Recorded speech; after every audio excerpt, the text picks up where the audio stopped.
acaba de entrar en el Faro de la Ser. ¿Qué tal? Buenas noches. ¿Qué seudónimo vas a querer que utilicemos contigo al principio de esta conversación? Piku. Piku. Preguntamos siempre a nuestros invitados al Faro qué relación tienen con el mar. ¿Cuál sería la tuya? Es una relación de largo término, desde luego. Desde que nos conocimos no podemos vivir, por lo menos yo no puedo vivir sin él. Espero que él tampoco pueda vivir sin mí. Os conocisteis muy pronto, ¿no? El mar y tú. Bastante pronto. Me hubiera gustado nacer en agua, nacer en un medio líquido, pero no, por ese entonces no se estilaba. ¿Cómo era tu casa? Tu casa de la infancia. No la de Málaga, la de Cádiz, la de la línea de la Concepción. Pues tuve muchas casas porque mi familia solía mudarse bastante a menudo y siempre recuerdo vivir en muchos pisos distintos. Siempre he vivido en un bloque, en un entorno así de colmena, ¿verdad? Que supongo que condiciona a una de alguna manera. Pero recuerdo la primera casa donde viví cuando era pequeña, digamos, cuando empecé a tener conciencia de la vida, y era una casa que quemaron. Nos la quemaron la casa. Y también me acuerdo antes de eso que entraron a robar en mi casa y se llevaron una cinta de VHS que era mi favorita. ¿Qué cinta era? Peter Pan. Y me dolió mucho, ¿eh? Me acuerdo de ser muy chica y sufrí muchísimo porque ya se habían llevado mi cinta de Peter Pan. ¿Por qué te gustaba Peter Pan? Eso no me acuerdo tanto, pero de hecho luego de más grande no es una película de Disney que me ha llamado especialmente la atención, pero imagino que me gustaba como por toda la idea esa de que los niños eran un poco, no les gustaba demasiado la ley de los mayores, iban un poco por su cuenta, ¿no? ¿Por qué has dicho que os quemaron la casa? ¿Os la quemaron o se quemó? Fue un incendio intencionado, según me contaron. No nuestra casa, sino el edificio. El edificio. Sí, y mi madre me contaba que yo era muy chica, todavía no había nacido mi hermano, y tuvieron que salir conmigo corriendo de la casa, yo prácticamente en la manta. ¿Por qué Carmen Boza se ha puesto Piku de seudónimo? Piku era como me llamaba mi familia cuando era peque, porque tenía un pajarillo que mi padre un día rescató. Él trabajaba en una oficina que tenía unas cristaleras enormes y se coló un pajarillo y el pajarillo estaba un poco desorientado y se acabó chocando con una de las cristaleras y quedó como medio muerto. Y mi padre lo trajo a casa y lo cuidamos y al final pues yo me quedé cuidándolo. Luego también un poco más tarde, una vez mi madre se olvidó de meterlo para adentro, estaba en la terraza y se murió de frío. Y me desperté un día y me encontré a mi madre con el pájaro muerto y el secador dándole a ver si el pájaro un poco revivía. Y para mí fue un poco traumático. Carmen Boza, ¿te has traído la guitarra? Sí. Si tú tienes ahora mismo que poner una melodía a tu infancia, ¿qué melodía sale? A mi infancia. Bueno, a lo mejor unas cosas como mayores, ¿no?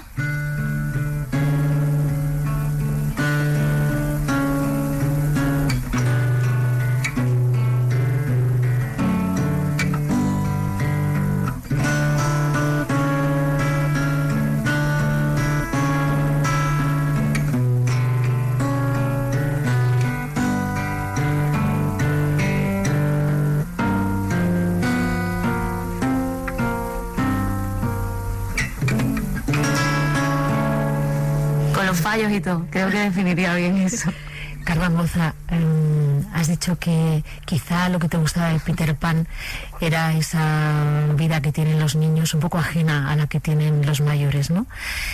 Alguna vez has dicho que cuando tu madre salía, os quedabais a cargo de una mujer que os cuidaba, y a ti te gustaba hablar con ella porque hablabais de cosas de mayores. De cosas de mayores.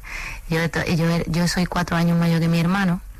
Y sí, mi madre salía o a lo mejor por ahí con las amigas y tal, y yo me gustaba un poco sentirme un poco adulta y me quedaba con esta mujer charlando de cosas que yo consideraba de mayores, pues de a lo mejor qué estaría haciendo mi madre o de cómo, porque me acuerdo que en esa época vivíamos en una casa que tenía una cristalera que cuando llovía fuerte entraba mucho el agua, ¿no? Y y tuvieron que levantar un pequeño murito para que no se colara hasta el salón.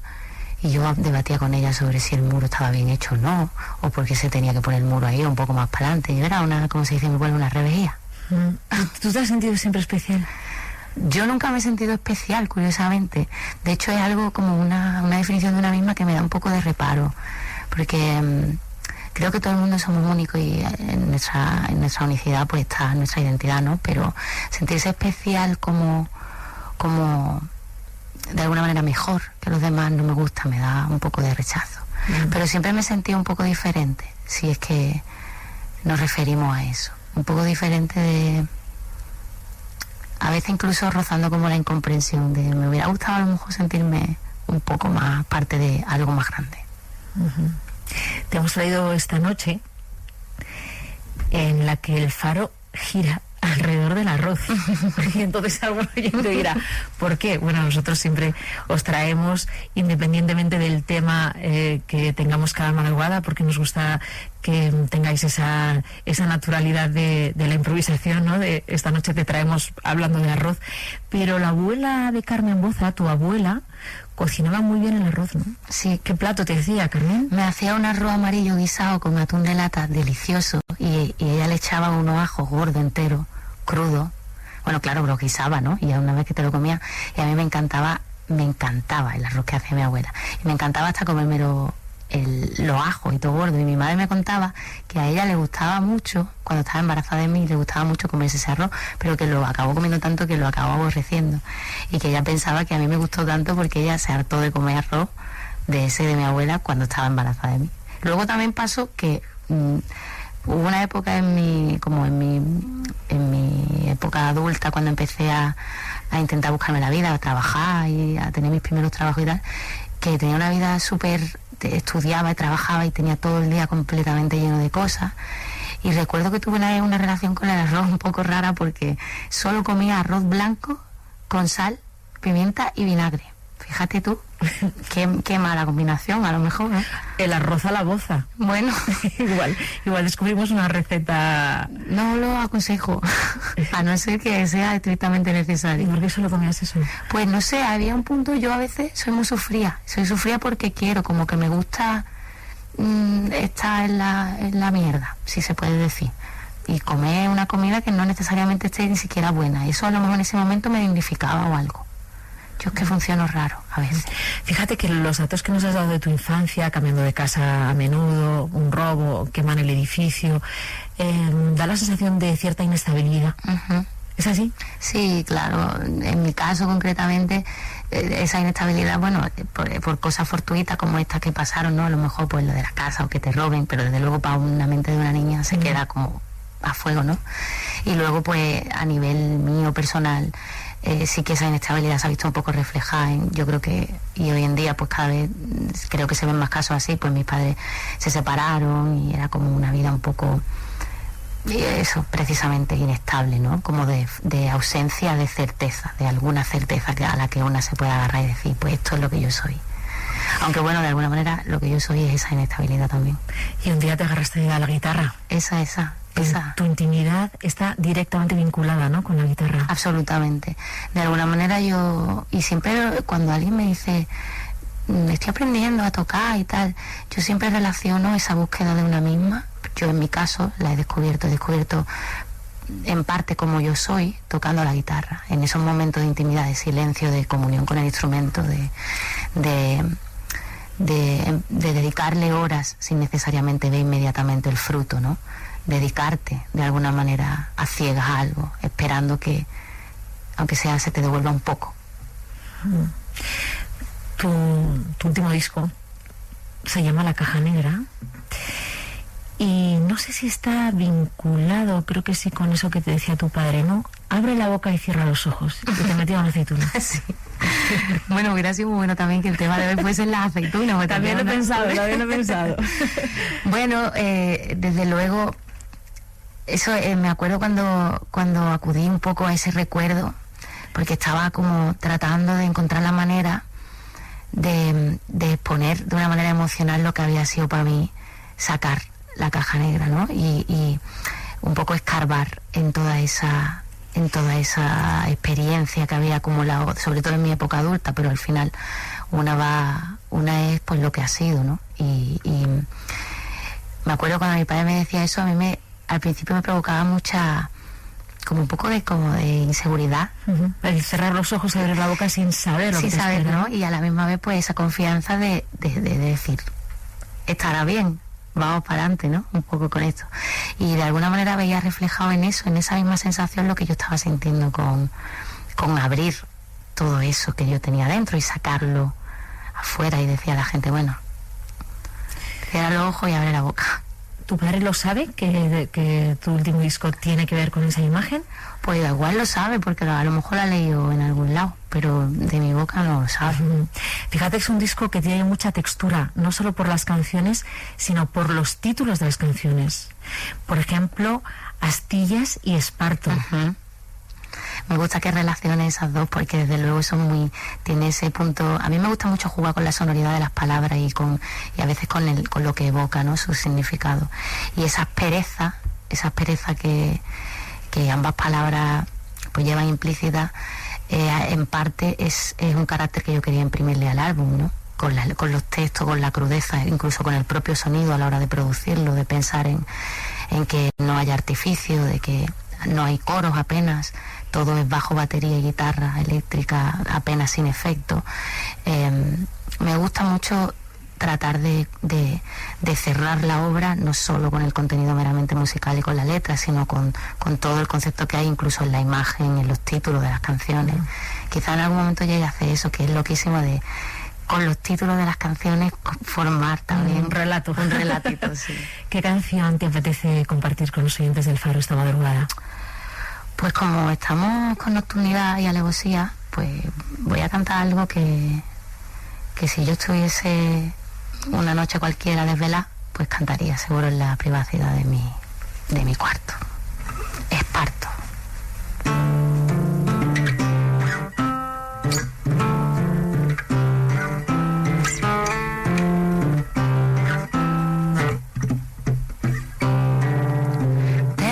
Mis pies un poema de Esparto, pero nadie me cree cuando aseguro que ya estoy curada de espanto. Mi corazón se conserva intacto y yo ni mal ni bien he de reconocer que hemos perdido el contacto.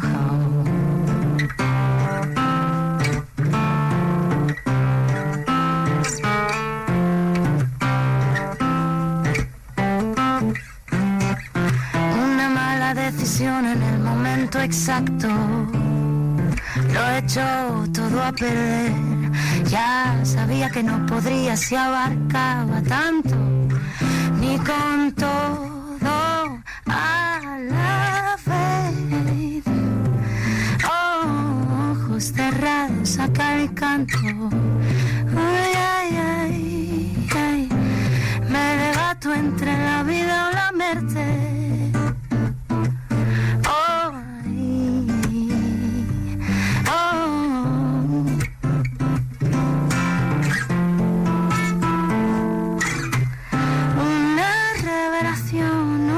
De fe, una maleta en la puerta. No preguntes por qué, no puedo continuar así. Una revolución, un tiro en la sien, viaje de ida sin vuelta. No preguntes, no puedo continuar así, no.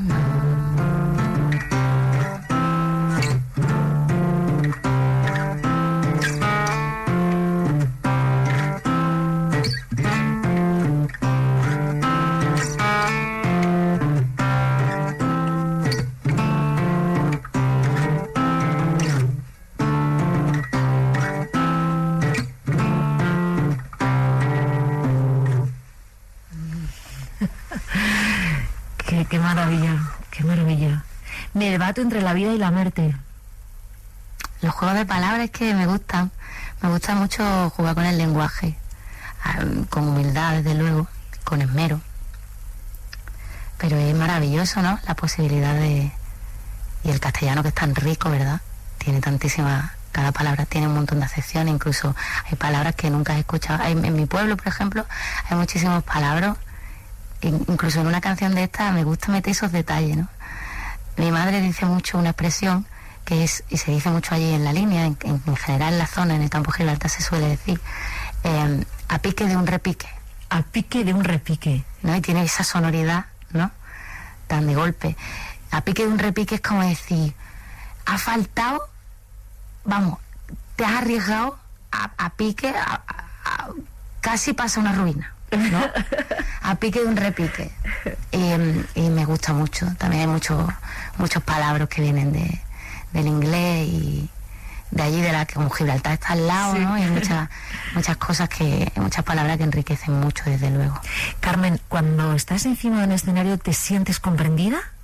Por esa incomprensión de la que hablamos al principio, cuando estás con la guitarra, con el público que te adora, en esta gira, por ejemplo, ¿hay un momento en el que te sientes en comunión con la gente que va a verte? Hay momentos en que sí sucede, pero sinceramente yo particularmente no busco sentirme comprendida con exponer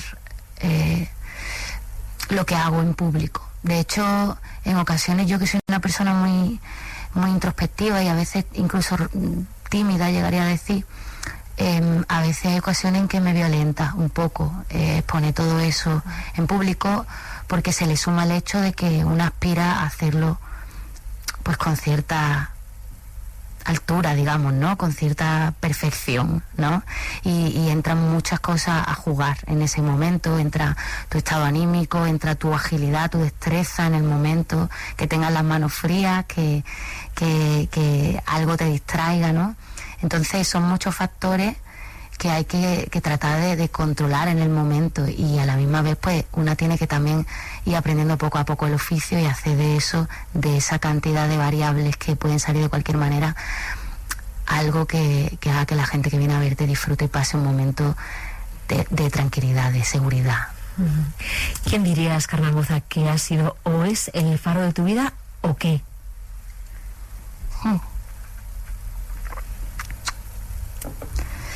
Pues creo que el faro de mi vida a día de hoy podría decir que ha sido el mantener mi cabeza enfocada, o mi mente, mi energía, mantenerla enfocada en transitar como el camino que la música me ha permitido transitar, como tratar de entender las cosas que me han pasado y la persona que soy a través de esa búsqueda que yo he hecho a través de la guitarra, valga la redundancia, que he dicho muchas veces a través, pero es que es como una especie de túnel, como un sitio en el que yo he entrado, y eso es lo que yo considero que es como el único rayito de luz que se ha mantenido siempre, a pesar de que todo, y en estos tiempos mucho más, ¿no? Todo es muy convulso y todo es muy cambiante, muy líquido, como dice Bauman. Pues para mí siempre ha sido eso un faro, que cuando estaba perdida un poco siempre veía ahí algo de luz. Carmen Boza, muchas gracias por haberse acercado a este programa. Buenas noches. Gracias a vosotros, buenas noches.